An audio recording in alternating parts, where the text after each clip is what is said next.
Muli po nating balikan. So dalawa pong mahalagang kwento ang ating na-cover na. Una, ang kwento ng mga eksperimento ni Antoine Lavoisier at kung paano ang mga ito ay nag-lead sa discovery or sa pagbuo ng Law of Conservation of Mass. Sumunod naman po dito ay ang kwento ng isa pa ring French chemist na si Joseph Proust na siyang nakadiskubre ng Law of Constant Compositions o ang Law of Definite Proportions. Na ang dalawang bodies of knowledge na ito po ni Antoine Lavoisier at ni Joseph Proust ang naging basihan ng atomic theory ni John Dalton. So by the way po, si John Dalton po ay isang English school teacher. So mga teachers, isa po sa pinakamahalagang contribution sa chemistry ay nanggaling po sa ating mga kaguruan.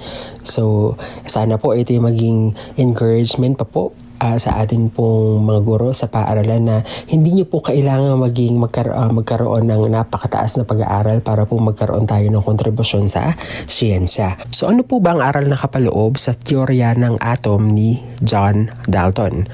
The first thing that it says is that each chemical element is composed of minute, indivisible particles called atoms. And atoms can neither be created nor destroyed during a chemical reaction. So, uulitin ko po, minute. Ito po ay napakaliit. Ito po ang pinakamaliit na unit ng matter. Indivisible. Hindi po ito pwedeng hatiin. At ang atoms po, during chemical reactions, hindi po ito pwedeng buuin at hindi din po ito pwedeng sirain. Dalton's atomic theory also says that all atoms of the same element are alike in mass or weight and other properties, but the atoms of one element are different from those of all other elements. So ibig sabihin po, kung titingnan po natin yung example sa naandito sa mga bilog, ang isang atom ng hydrogen ay kaparehas ang timbang at ang properties ng isa pang atom ng hydrogen dahil sila po ay magkaparehas. Ngunit, ang atoms po ng dalawang magkaibang elemento ay magkaiba ang timbang at magkaiba din ang properties. Dito po sa ating example, ipinapakita lamang po na ang properties ng isang atom ng hydrogen ay iba sa properties ng isang atom ng helium. So yun po, palagi po natin iyang tatandaan. The third teaching of Dalton's atomic theory says that in each of their compounds, different elements combine in a simple numerical ratio. For example, one atom of A to one atom of B to form AB, or one atom of A to 2B to form AB2. So ito po ang ipinapakita ng examples or ng ating illustration. So isang atom ng B nagko-combine sa isang atom ng A para mag-form ng AB. Dalawang B with A to form AB2. Isa pong tanong, ang isa po bang substance na may formula na A1B2 ay equivalent sa A1/2B? Ang sagot po ay hindi. Bakit? Dahil ang ratios po sa kung paanong nagko-combine ang mga atoms to form substances or compounds, ito po ay pwede lamang gamit ang whole numbers. Bakit hindi po pwede ang 1/2? Bakit hindi po pwedeng kalahati lang ng A?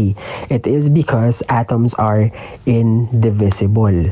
Hindi po natin sila pwedeng hati-hatiin. Yun po ang unang turo ni John Dalton. So ang sinabi po natin kanina ay ang theory of the atom ni John Dalton ay base sa dalawang mahahalagang laws of chemistry. Una ay ang law of conservation of mass na nagsasabing ang mass of atoms after the reaction are unchanged. So, ibig sabihin, walang pagbabago sa timbang. So, kung gagamitin po nating analogy ang ating mga illustrations dito sa slide, kung hypothetically, ang timbang ng isang atom ng B ay 2 grams at ang timbang ng isang atom ng A ay 4 grams, dapat po kapag sila ay nag-combine to form compound AB, ang timbang po ng substance na ito ay equal sa 6 grams, pinagsamang 4 at 2. Ngayon naman po, doon sa isang reaction kung saan dalawang atoms ng B ang nagko-combine sa isang atom ng A to form compound AB2. Ang timbang po na dapat makuha natin sa product ay 8 din. Ito ay katumbas ng isang A which is 4 grams at dalawang B na 2 grams each. Base po dito sa ating obserbasyon, ito po ay consistent pa rin sa law of conservation of mass. So tama po si John Dalton. Sunod naman po nating i-check. Consistent ba ang theory ng atom ni John Dalton sa law of constant compositions or law of definite proportions na nagsasabing atoms of the same element are alike in mass and combining in fixed numerical ratios. So dito po sa ating example dito, ang pag-combine ng isang atom ng A which is 4 grams sa isang atom ng B which is 2 grams ay bubuo ng isang compound or isang substance AB na may kabuuang 6 grams. Kung sakali pong tayo ay bigyan ng 18 grams ng substance AB at alam po natin ang composition niya ay 66.7% by weight na atom A at 33.3% by weight na atom B, alam po natin na itong 18 grams ay bubuoin ng 3 substance AB. At kung atin pong hihimayin, ang 3 pong substance AB ay may 3 atom A at may 3 atom B. So ibig sabihin po yung ratio na 1:1 sa pagitan ng dalawang elements or sa pagitan ng dalawang atoms ay conserved. Hindi po siya nagbabago kahit marami ang ating molecules. Isa laban sa 3. So again, consistent po ang theory of the atom ni John Dalton sa law of constant compositions or law of definite proportions.